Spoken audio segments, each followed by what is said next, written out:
All right, everyone. Welcome once again to the Manufacturing E-Commerce Success Series.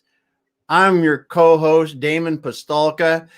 Thanks for being here today. It is an awesome August Friday. I'm going to turn it over to Kurt Anderson, my friend.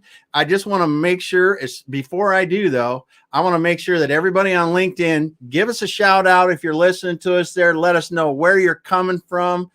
Do that, and I will be interacting with the comments. I point over there because I've got a screen over there that's rolling LinkedIn right now, and I'm going to give it over to Kurt. Kurt Anderson, take it away, my friend. Damon, my brother from another mother. Thank you. Happy Friday, everybody. This is absolutely awesome. What a great weekend. Man, I am thrilled. I've been looking forward to this program, Damon, for months and months. I want to introduce my dear friends. We brought two today. Can't handle one. We brought on two. We have my dear friend, Pam. Pam, I think you're coming to us live from Texas. Is that correct? I am here from Houston, Texas. So happy Friday to you. And of course, Trish, dear friend, we go back in COVID time. We go back years, but we connected in the spring through our dear friend, our mutual friend, Noah. Trish, thank you for putting this program together today. Oh, well, thank you for having us. I'm so excited to connect with everyone today. Guys, this is a great program. So we're going to dig deep. And this is, I've been looking forward to this, is we're talking going global. So how do you, as manufacturers, want to take their products global? And I know immediately we think, oh man, it's overwhelming. It's intimidating. I don't know where to turn.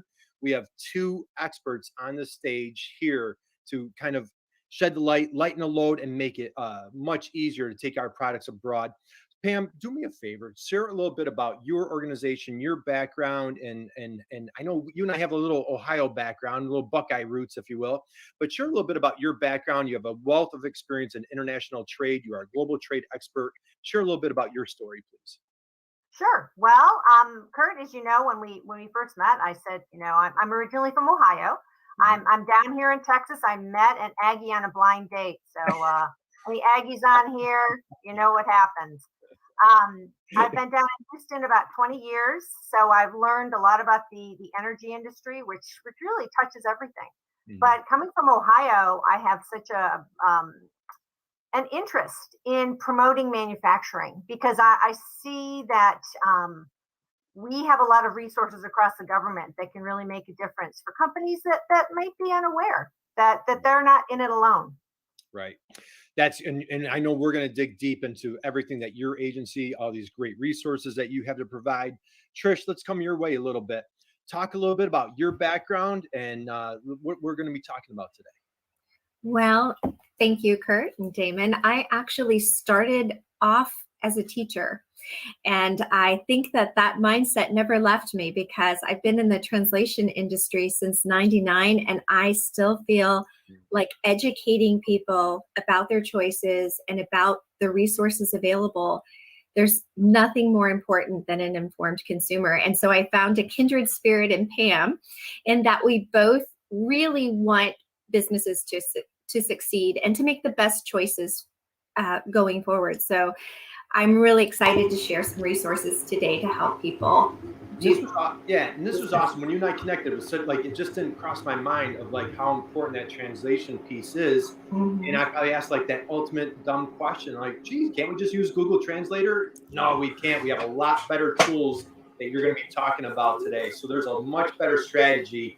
Dan, you know how cheap I am, but Pam has Trish has a much better strategy for our folks today. Pam, by any chance, did you happen to bring a presentation today that we could talk about? Oh, Kurt, you're getting to know me now, and you'll know that I'm a planner. I prepare. You are so. I think I might be able to help you out with that. Absolutely. Well, all right. Awesome. I dropped Pam's and Trish's LinkedIn profile in the chat box. Please. And I'm going to do a quick shout out to the people on LinkedIn Live. We got Howard Summeth, Christina Harrington from Gen Alpha, Sneha from is on there, and just excited to have you guys on LinkedIn as well. So take it away, Pam. All right. Well, let me just get started and cut to the chase. Our services, as with many services in the government and economic development overall, are here to help increase jobs. But what I like to tell people is that I help you make money. And if you'd like me to help you, Terrific. If not, I'll go to another small business and ask them. So let me I'll step back for a moment. Increasing jobs at home by growing exports. I'm Pam Plagens. I'm the Advanced Manufacturing Team Leader for the U.S. Commercial Service, part of the International Trade Administration of the U.S. Department of Commerce. If you export, hopefully you know us. If you don't, hopefully after this presentation, you'll make sure you go to trade.gov, our website, and start investigating how we can make a difference for you. We are one of the several export promotion agencies across the government, but we're the lead. We work with the Exim Bank, Small Business Administration, to name two. NIST has the MEP program. I know, Kurt, you have had several MEP programs from across the U.S. Featured on your program. So I felt like I had kindred spirits. Mm-hmm. Absolutely. We work very closely. Love the MEP network. So that is great. And that was a great connection that you have. And I want to give a quick shout out to Val, Jeremiah, Aaron, Gail. Thank you guys for joining us. Keep it going, Pam. Let's see what we've got. All right. Well, let's see what I have here. Okay. Well, there's a lot on this slide, but you know what I really want to kind of impress upon everybody here is the U.S. Commercial Service has 100 offices across the United States. As Kurt said, I'm here in Texas, I am here in Texas. There are 6 in the state of Texas alone. And we work with our colleagues in the U.S. embassies and consulates around the world in about 75 countries. Some of these countries have multiple offices. Others are regional offices for other countries as well, smaller countries. What we do is help companies to export their U.S. made products. We rule of thumb 51% U.S. content. We do it in a number of ways, and we really do it to meet you where you need assistance. Be it early stage exporting, and we'll partner with maybe an SBDC, or we will be, perhaps it's advocacy. Perhaps you're working on a large, international tender, and we can assist you with being advocated on behalf of the U.S. government and U.S. embassy in that country. So just kind of a little bit of the detail here. Global network, as I said, we are very results driven. Your success is my success. I do not get a commission off of companies selling more products around the world. Would be nice, but that's not going to happen. So I'm that honest broker, and my colleagues are those honest brokers that really want to just see you be successful, because it does mean jobs. If you're selling more U.S. products and services around the world, you're creating jobs in your community. And that's sales. So you're increasing your sales. As I said, kind of the bottom line.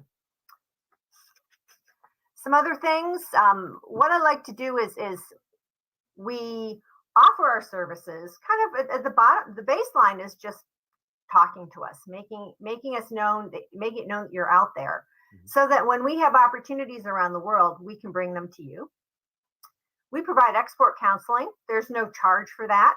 That's both our colleagues in the U.S., your local export assistance center, and our colleagues around the world. Once we get more customized into our services, the Office of Management and Budget, the people who handle the money in the government, have told us that we need to charge a small fee, because as you can imagine, I used to be in sales. I sold parts for lift trucks and heavy equipment. So we all know that, it's easy to spend some money on a marketing report and then it sits on a shelf. So we really have we want to make sure you have a little skin in the game. So as I said, our export counseling, there's no charge for. But once we kind of get more customized into B2B, B2B engagement, where we're introducing you to companies around the world, there may be a fee involved. Everything's up front.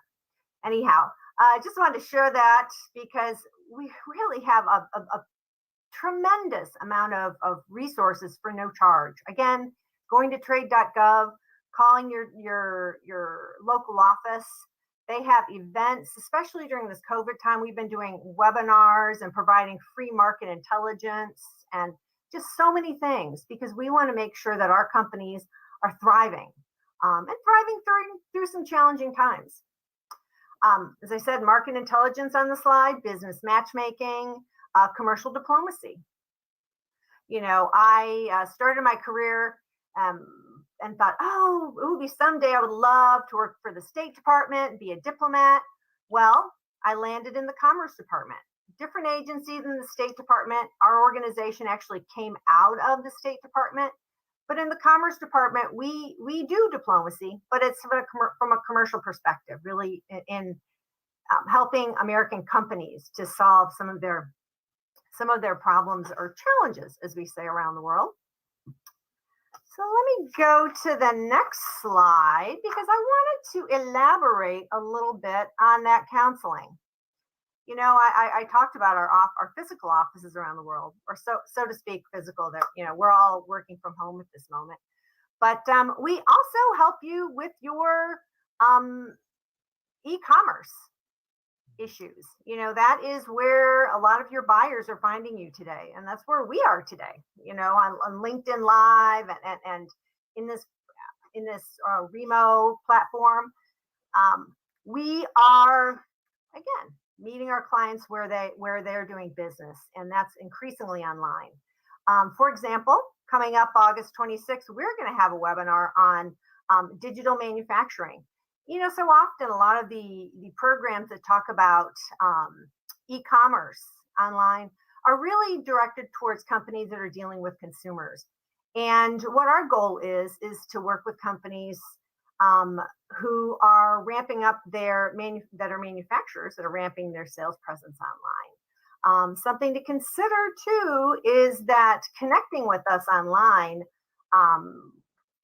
helps you with your search engine optimization. So a whole nother topic, but we have a service provider directory on various parts of our website, and you can tag into that. And I understand it helps with your search and your SEO. Yeah. Wow. That is fantastic. Yeah, I know. That's, some people don't think because we're a .gov. Yes, that is a golden link to guys. So Pam, let's just recap a couple of things. So I heard you say 100 offices. So you are everywhere. It's almost, there's no excuse. It's inexcusable to not reach out to your agency to help with their process. You're helping with e-commerce. That is music to the ears of our dear friend Erin in Wisconsin. She is an e-commerce guru, expert at Earthling Interactive. Terrific. And Pam, so what if you just, and I hopefully I'm not jumping ahead of your presentation, like what are some of the most common challenges that you're hearing on the streets? Or, you've been doing this for a year or two, right? You're a seasoned veteran, just teasing, but you've been doing this for a long time. What are some of the most common concerns, threats, maybe myths that need to be dispelled for manufacturers that really should be into exporting? Common challenges. I would say there are, it used to be before the internet that it was just getting market intelligence, really just trying to identify like who to talk to. Mm-hmm. I would say, fast forward 20 years. I've been in this role for 20 years. Mm-hmm. I came from Ohio. I used to be the China desk officer for the state of Ohio, so have spent a lot of time focusing on Asia. Mm-hmm. I would say, depending on the industry sector, large companies oftentimes use us for their due diligence. Small companies as well. In their due diligence, we can help run the traps on your buyer to make sure that they're an honest broker as well.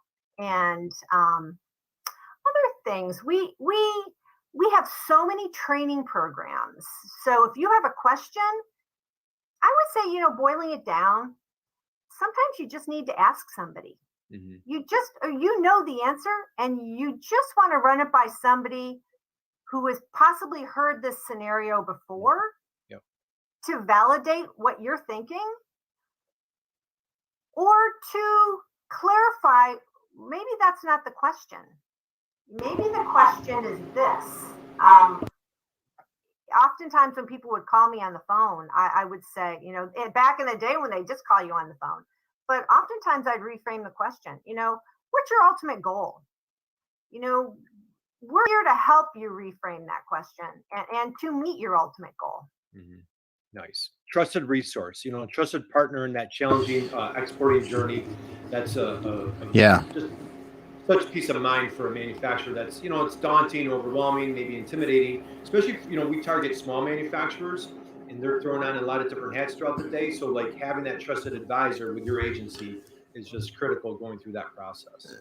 And really knowing what you don't know. I mean, because that's what I would looking at this and going, say I want to sell something into Asia or wherever I'm going into a specific country. And, what do I need to know about that country? Because there's VAT taxes. There's all these other things that you can jump into. And if you don't take those into account, they can significantly affect your profitability and get you into trouble down the road and all this kind of stuff. Because, a lot of, honestly, just like it would be moving into a different state in the US, I could sell into California all day long, but if I'm not collecting the right taxes and remitting to them, they'll come to you 2 years later and you're responsible for all that. Right. You can run into those kind of things, really, just knowing what you don't know. Something I would say also is because it's changing so rapidly that we tend to keep our ear to the ground on challenges companies are facing and be able to share that with you. A lot of times companies aren't going to, broadcast some of the troubles that they're facing, but they will call us to help troubleshoot. They're not getting paid. They can't get their goods through customs. They just found out that perhaps somebody that's in their sales chain has paid someone that they shouldn't have paid. So we keep our ear to the ground and we can help you, companies that call us and that know we're out there to keep their ear to the ground too. And everything that actually reminds me to impress upon everybody, it's confidential. We do not, this is not, if you talk to us, we're not going to also advise other government agencies of which you might not like them to know things about you. We can't even share data across our organization. I can't even tell you the attorneys that we have to talk to share data across the organization. So confidential, especially I know here in Texas, people like to keep things close to the vest. So I'm sure they do in other places as well. Yep. Excellent. All right. Well, you know what? I'm going to continue on, but happy to take questions throughout the process. I don't have too much more to say, because I think my biggest message is that we're here and we're here with a focus on helping you with your results. I think towards the bottom right of this slide, we've created 4 jobs and safeguarded 8 jobs. We work with small businesses. This is a little bit of kind of the statistical. I know everybody looks at things differently, big picture, small picture. I know analytics are much more important these days, and we're really trying to be able to offer that to our clients as well. So here's a little snapshot of some of the stuff that we do.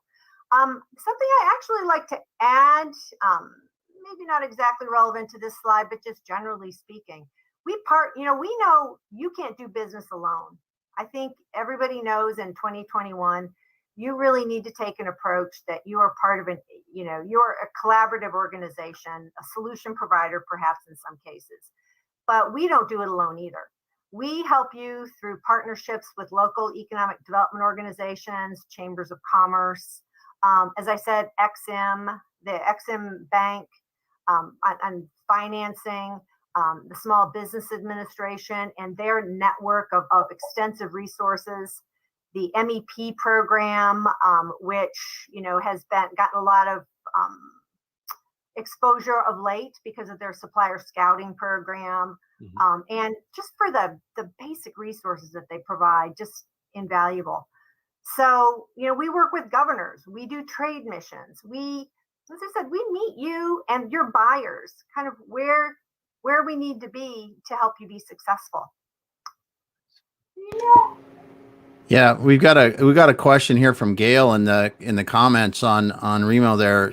How much do you encourage business development in Canada, or do you help people that want to do business in Canada? And that's such a great question. Early in my career, I would go out and in pre-COVID and do presentations, and I would always make the audience.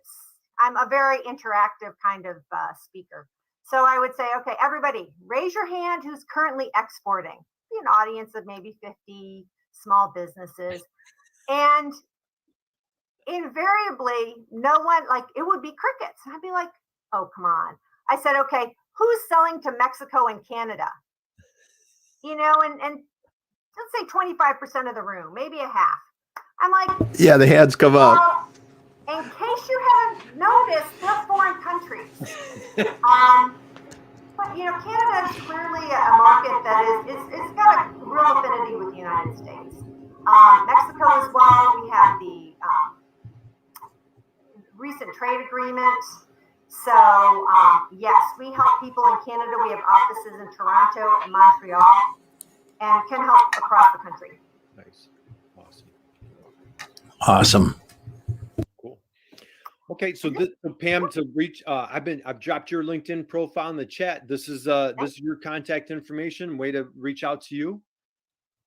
Yeah, and this is me. And check out our website. As I said, at the heart of it is the red trade.gov. My particular page with my team is Advanced Manufacturing Industry, where you're going to find information on kind of innovative industries, the foundational things that make the things, and the programs and events and market intelligence that we can help you with.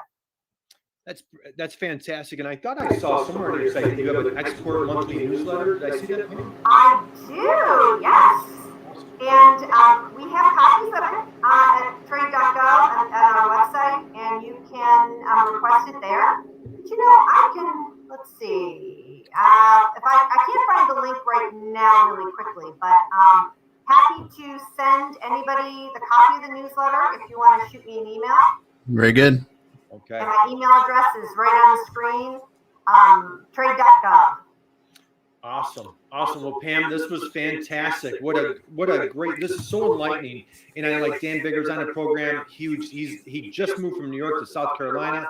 He's immediately connecting with his MEP. That's the Manufacturing Extension Partnerships.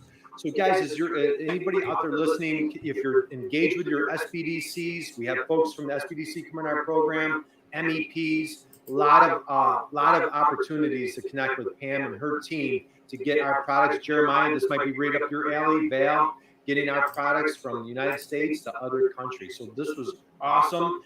Trish, perfect segue. We got to hand it over to you, my friend. Let's talk a little translation. You're on mute, Trish. Oh, Uh-oh. we'll get it. Try this again. Hello, everyone. How are you?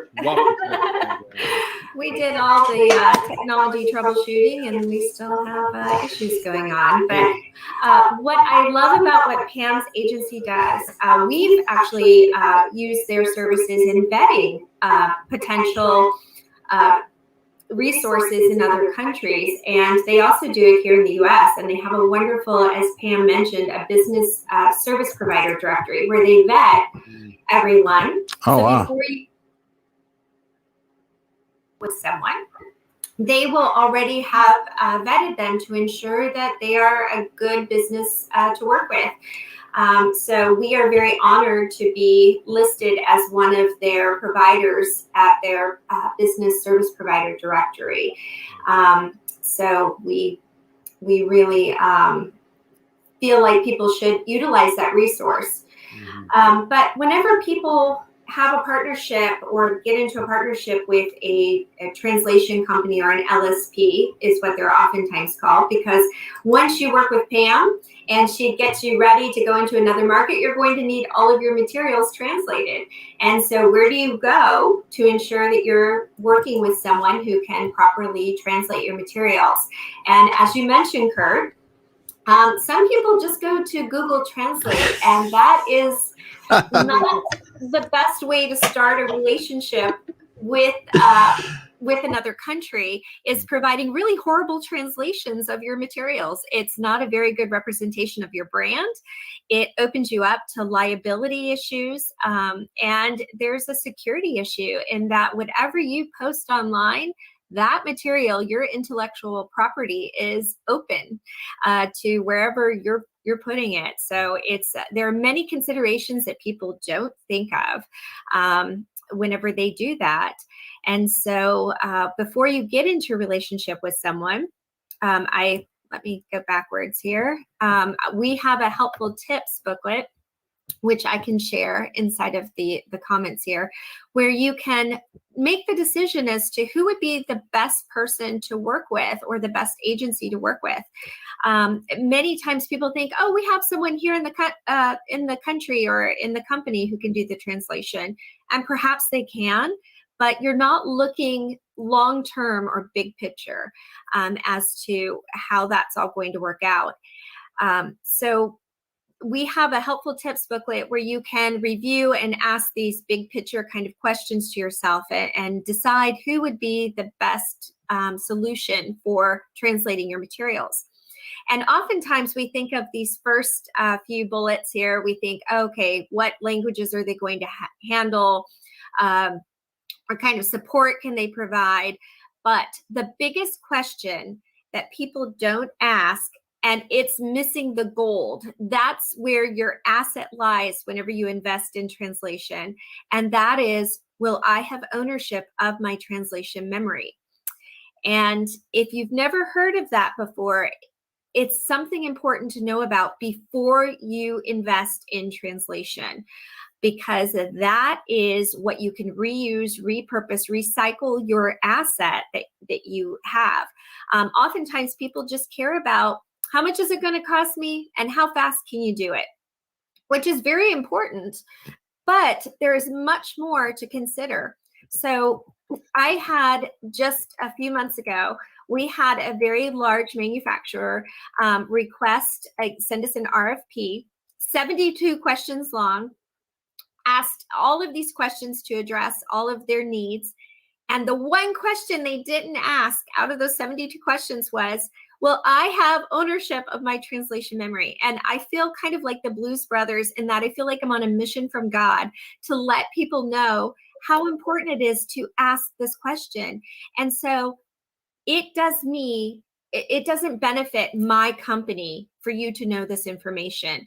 And that's why oftentimes translation partners don't share it, because it really doesn't benefit us. It benefits you to know about translation memory and have ownership of it. And you may be wondering, what the heck is translation memory? Why do I need to care about it? And what it is whenever professional translators work, they create this little suitcase of information. And that little suitcase of information is something that you want to have ownership of. Yes, you'll have the end product, you'll have your manual, you'll have your website, you'll have whatever it is. But behind the scenes, behind the curtain, there is an asset that you don't know about. And it really is the best kept secret. And some people know about it, but some people don't. And that is my goal, is to make sure everyone knows about it, because that's how you can save the most money. You can get to market faster.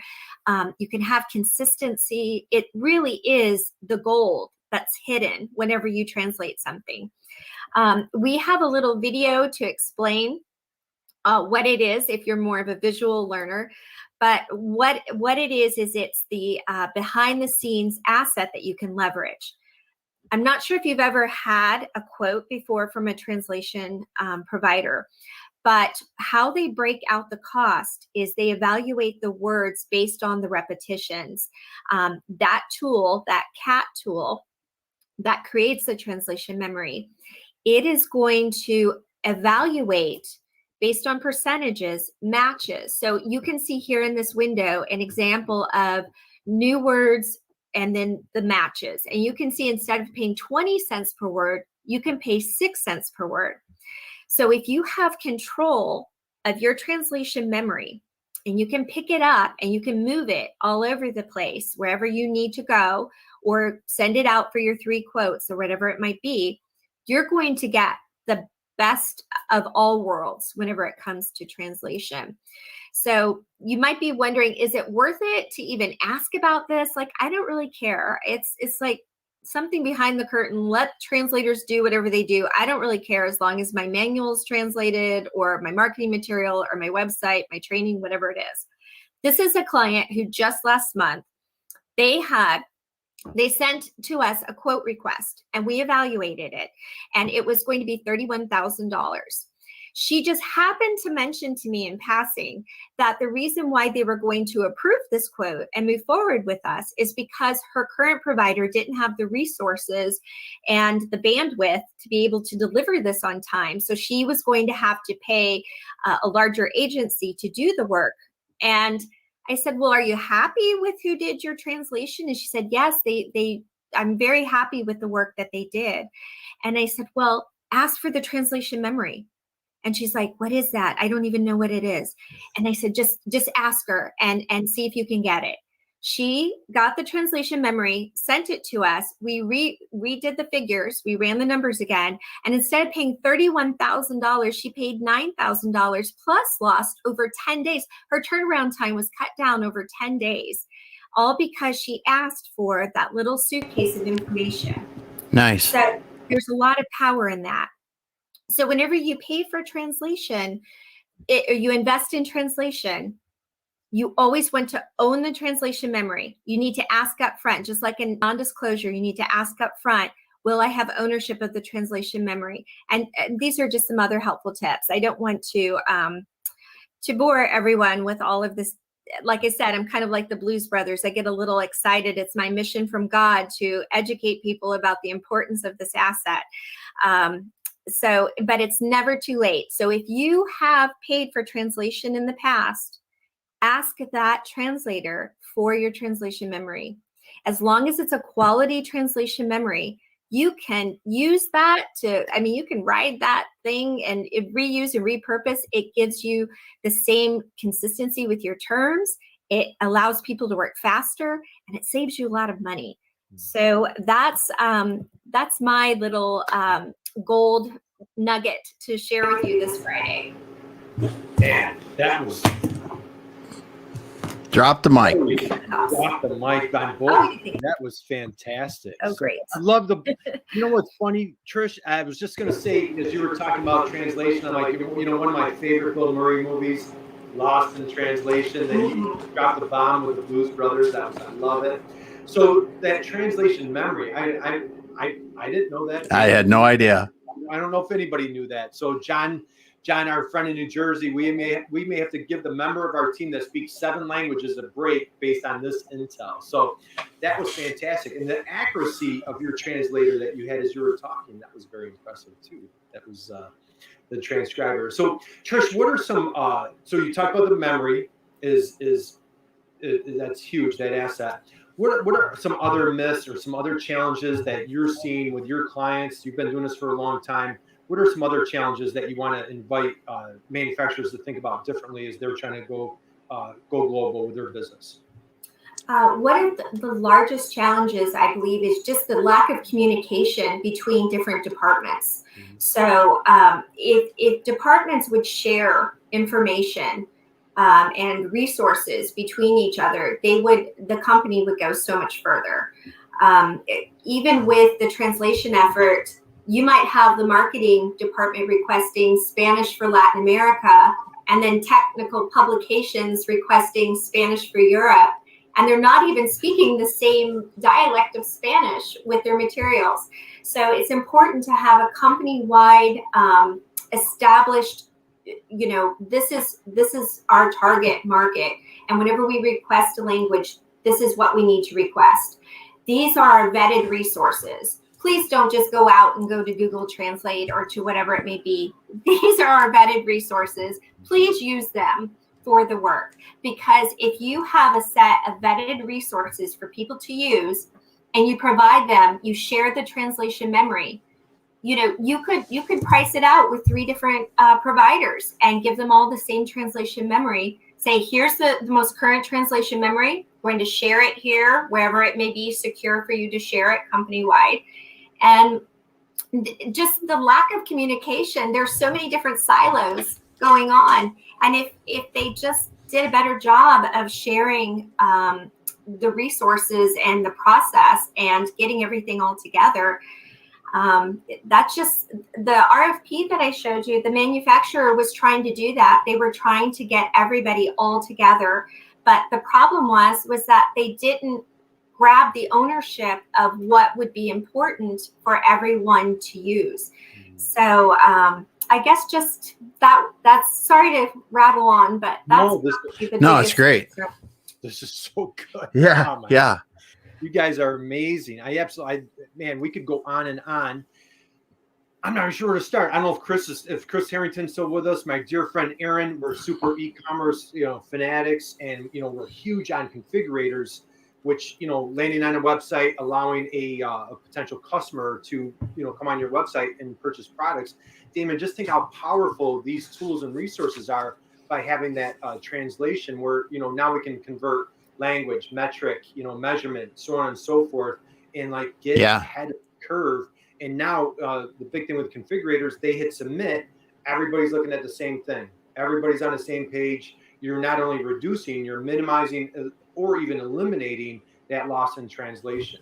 Well, so go ahead, David. I gotta believe the words. The translation memory is crazy how critical that is, because if I'm generating marketing materials that are describing our product with a certain word in a certain dialect, if you don't use that then in the instructions for that material or the actual advertising or whatever it is, I can see how that gets way off, because you can say something in your marketing and it's not even close because of the dialect that you used in your instruction manual or something like that, and get this thing. Yeah. Right. It's so, like Kurt, I just blown away because I never even thought how important that translation memory is. You guys are giving me chills. This I know. Episode right now, man. Oh my God, this is good. So Pam, Tricia, if you guys want to come off of mute, let's talk a little bit about, so again, this is, we're e-commerce guys, stop being the best kept secret. I'll start with Pam. Pam, are there things, resources, tools that our manufacturers could put on their website, or say like Aaron or Chris Harrington as their e-commerce providers? Are there things that they should be focusing on from your organization, some free tools or resources that they could apply on their website that would help, say, a foreign buyer lands on the website? Is there anything that they should be taking advantage of there that you can think of? Well, as I said, we're ramping up our resources in this area. One thing we do is a website globalization review of websites. And we're starting to do more and more of that, so that when companies, I think we've all seen, or perhaps managing a website that hasn't been updated for a few years, or and things have changed so rapidly, especially in this particular in this time with COVID, that the website globalization gives you an opportunity to get a snapshot of how your website is being perceived outside of the United States. Oh, wow. The challenge we face is that, we strongly work with business development people and salespeople.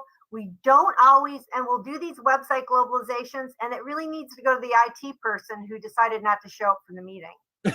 So, I can imagine that. Yeah. The government can't help me, or they don't know as much as I do. And I think, we talked about that, preparing for this, that one of the reasons that people don't reach out to our organization is they don't know about us to help them for your website, be it, or for your sales.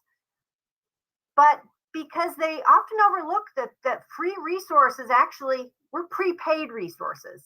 We're prepaid with your taxpayer dollars. Tax dollars. So I'm like, okay, we're here and we really want you to succeed, because you could be creating jobs for people we know.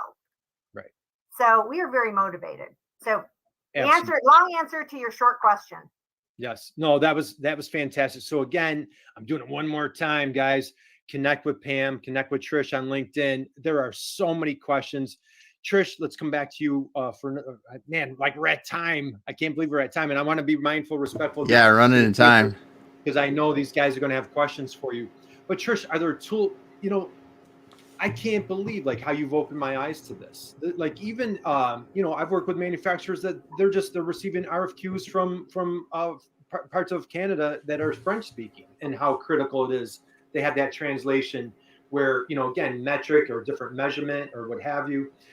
Tricia, is there anything else? Is there any other advice or pieces of information that you want to share before we wrap up? She's still with us. Just the importance of establishing a great foundation, no matter where you go for your translation. Have a set approved terminology. Make sure everyone has chimed in on what the approved terminology is. Set a style guide, like you just mentioned with measurements. Are you going to have imperial and metric? Are you going to have both of them? How are you going to handle, the user interface? How are you doing all of that? Just having that established and then sharing it company-wide is so important, because it's going to mean a much better experience for your customer, and it's also going to make a better impression for your brand and your company. A better impression. Gosh, we talk about that a little bit, don't we? Oh my gosh, I'm like, you guys are blowing my mind today. This is, we might have to get a little USA chant going again. Yeah. We did that this week at one of our, we did a big workshop for New York MEP on Wednesday. We had a little USA chant going for the Olympics. But guys, this is we could go on for another hour. We're at time. So first off, I want to thank both of you. Pam, I can't thank you enough. Thank you for your service to our country for years as a provider, the U.S. Department of Commerce. Thank you for being a Buckeye. We love you there.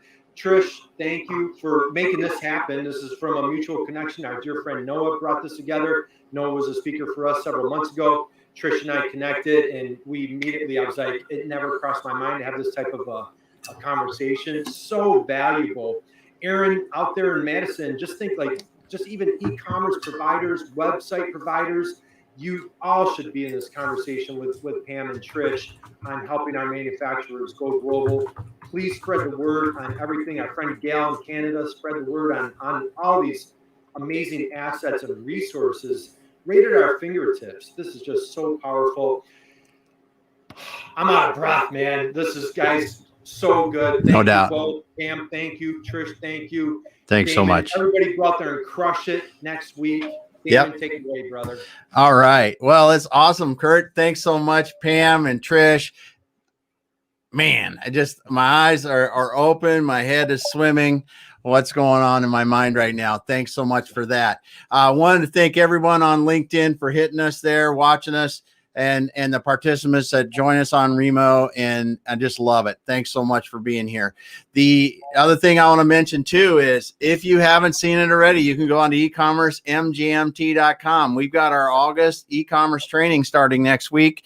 So that's going to be on Tuesday at 3 p.m. Eastern time on Tuesday and Thursday. Check it out there. If you got any questions about that, you can ask Kurt or myself.